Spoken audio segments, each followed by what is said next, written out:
একবার যদি বলেন আল্লাহ। তিনার স্ত্রী জুবাইরা তাহাজ্জুদ নামাজ কাজা করত না, আর আমাদের জুবাইরা উন্নয় গায়ে দিতে চায় না। কথা বলে আমরা জুবাইদা মনে করে যে আমি দুনিয়ার বেঁচে থাকবো, আমরা জুবাইদা মনে করে দুনিয়ার বেঁচে থাকবো। আহা, জুবাইদার উন্নয় থাকে। সেই দিনের কত বড় সম্রাজ্য ছিলেন তিনি, তাহাজ্জুদ ছাড়তেন না। সাম্রাজ্যের টাকা দিয়ে সংসার চলেছেন না, কোনো খাবার খেতেন না, তিনি নিজে টুপি বানাইতেন। এই টুপি বানায় আর টুপি বিক্রি করে যা আয় হতো ওটা দিয়ে বাজার সঙ্গে করে খেতেন। একসাথে বলুন আল্লাহু আকবার। ওনাদের মতো নারী যার কপালে আছে ও পুরুষ ভাগ্যবান। কথা ঠিক আছে না?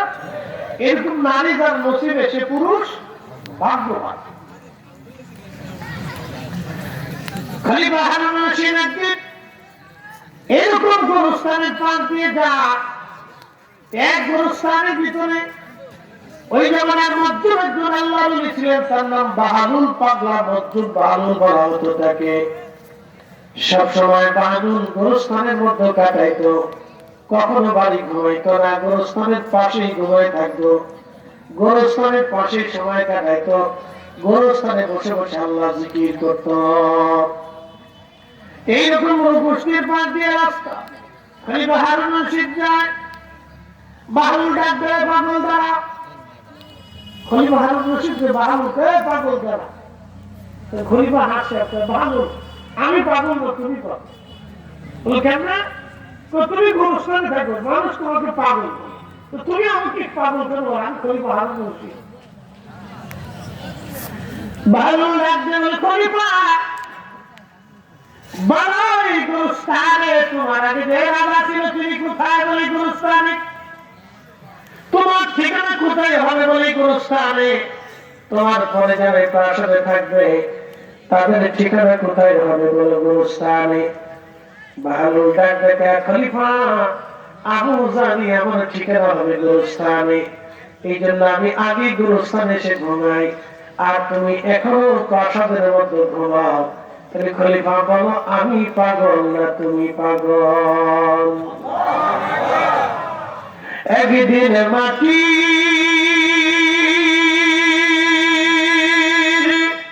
ভিতরে হবে ঘরে, মন আমার কেন বান্ধ দাঁড়ান ঘর?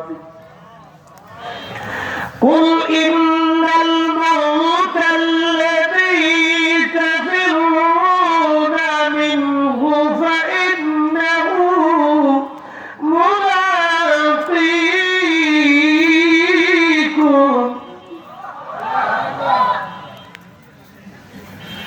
কুল ইন্নাল মাউতা আল্লাযী তাফিরুনা মিনহু ফাইন্নাহু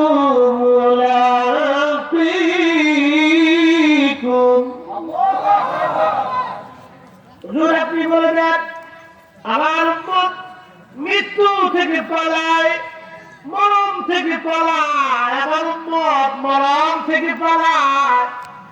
হাবিব আপনি বলে দেন মৃত্যু তার সাথে মোলাকাত করবে, মরণ তার সাথে মোলাকাত করবে।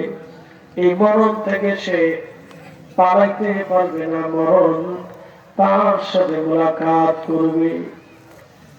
সামনে লাইলাতুল বারাত আসতেছে, এটিকে বলা হয় মুক্তির রাত, লাইলাতুল বারাত। এই রাত্রিবেলা বিশ্ববিখ্যাত একজন আল্লাহ নবী, তার নাম মালিক ইবনে দিনার আল-ইরাকি আল-বসরি রাহিমাহুল্লাহ। বিশ্ববিখ্যাত ইমামরা তার জীবনী লিখেছেন। ইমাম আবুল ফারাজ ইবনুল জৌজি 900 বছর আগে তার কিতাবে তার প্রশংসা করেছেন। কিন্তু শুনলে আশ্চর্য হবে, মালিক ইবনে দিনার প্রথম জমানায় মদপায়ী ছিল। প্রথম জামানায় মদপায়ী মালিক ইবনে দিনার একদিন রাত্রিবেলা তিনি সারা রাত মদ পান করতেন। বরাতের রাত, কোন বর্ণনা আছে কদরের রাত। এই বরকতময় রাত্রিবেলা হযরত মালিক ইবনে দিনার মদ পান করতেছিলেন। উনি মদ পান করে ছোট্ট মেয়েটা দৌড়ে আসছে, কচি কচি হাত দিয়ে মদের বোতলগুলি ফেলে ফেলে দেয়। বাবা সন্তানকে আদর করে চোখা খায়, কিন্তু তখনও মালিক ইবনে দিনার বুঝে নাই তার জীবনে কি আসবে। পরের বছর বরাতের রাত্রিবেলা তিনি মদ খাচ্ছেন, ঠিক এমন সময় মদ পান করার সময় তিনি কান্না করতেছিলেন। মালিক ইবনে দিনার বলেন, আমি কেন কান্না করি শোনো। গত বছর এই রাত্রিবেলা আমার মেয়েটা কচি হাত দিয়ে আমার মতের বোতলগুলি ফেলে দিচ্ছিল। আজকে 3 মাস হলো আমার মেয়েটা আমাকে ছেড়ে আল্লাহর ডাকে সাড়া দিয়ে কবরে চলে গেছে। আজ আমি সন্তানের সম্মত বুঝি কইরা আত্মক্রমের জন্য চোখের পানি ফেলে ফেলে কান্দি। ওই অবস্থায় ঘুমিয়ে পড়েছি, স্বপ্ন দেখি হাসরের মাঠ কায়েম হয়ে গেছে। বিরাট বড় মাঠ, চারিপাশে শুধু আগুন আর আগুন, চিৎকার চিৎকার, হাসরের মাঠ এতই বিভীষিকাময়। নবীজি বলতেন মাত্র 2 থেকে 1.5 কিলোমিটার উপরে সূর্য থাকবে। দুনিয়ার যে সূর্যটা তোমরা দেখো, এটা কিয়ামতের ময়দানে 70 গুণ বেশি পরিমাণে বিকিরণ ছড়াবে। মানুষ পুড়ে যাবে না, ঝলসে যাবে না, শরীরের ভেতর থেকে পুড়ে পুড়ে আসবে। মানুষ ওই দিন পুড়ে যাবে না, ঝলসে যাবে না, সূর্যের তাপে শরীরের ভিতর থেকে পুড়ে পড়ে আসবে। ঘাম বের হইয়া হাঁটু পর্যন্ত, গলা পর্যন্ত, থুতনি পর্যন্ত মানুষ ঘামে ডুবে যাবে। আল্লাহ নবী বলেন, উম্মত ওই কঠিন হাসরের মাঠ কত বড় হবে জানুনি?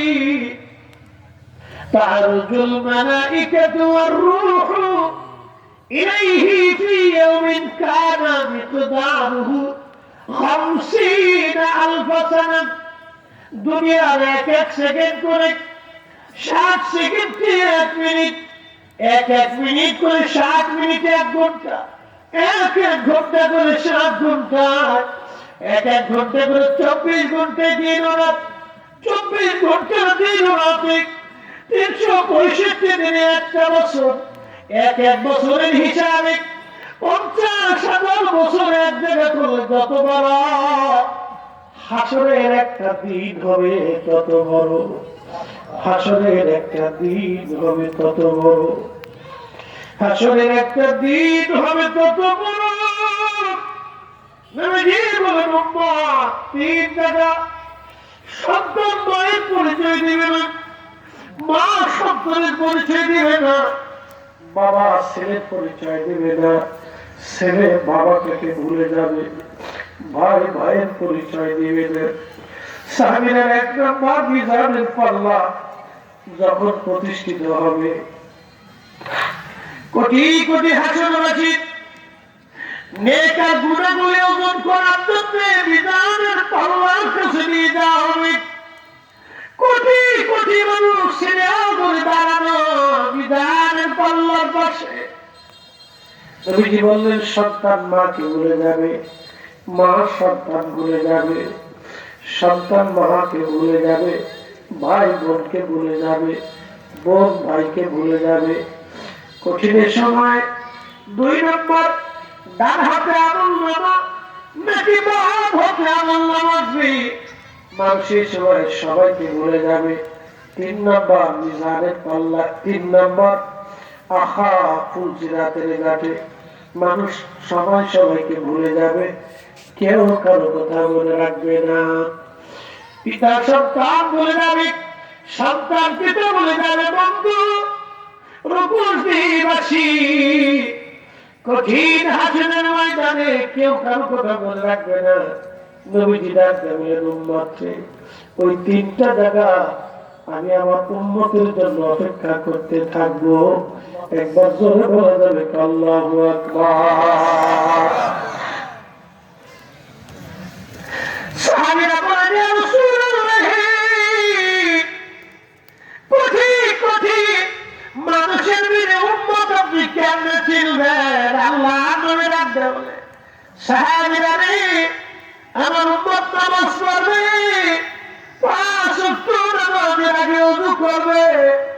হুজুর চিহ্নগুলি নূর নূর চমকাইতে থাকবে, নূর নূর। ওই নূর দেখে দেখে আমি আমার উম্মতকে টেনে টেনে হাউজে কাউসারের পানি পান করিয়া আমি নবী আমার উম্মত নিয়ে জান্নাতে চলে যাব।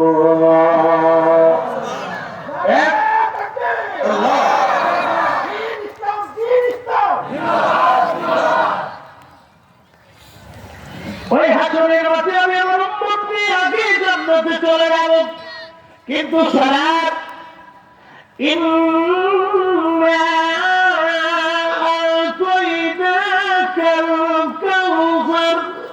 فصل لربك وانحر إن شانئك هو الأبتر. مرحبا اللهم صل ما شاء الله.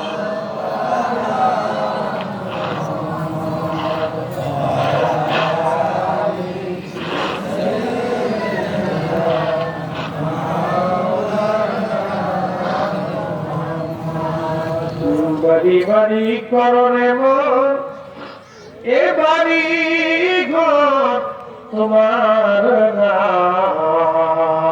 ঠিক কিনা? এই বাড়িতে শৈবারে মন কবর তাহার ঠিকানা। আল্লাহ সাল্লি আলা مولانا محمد وعلى آله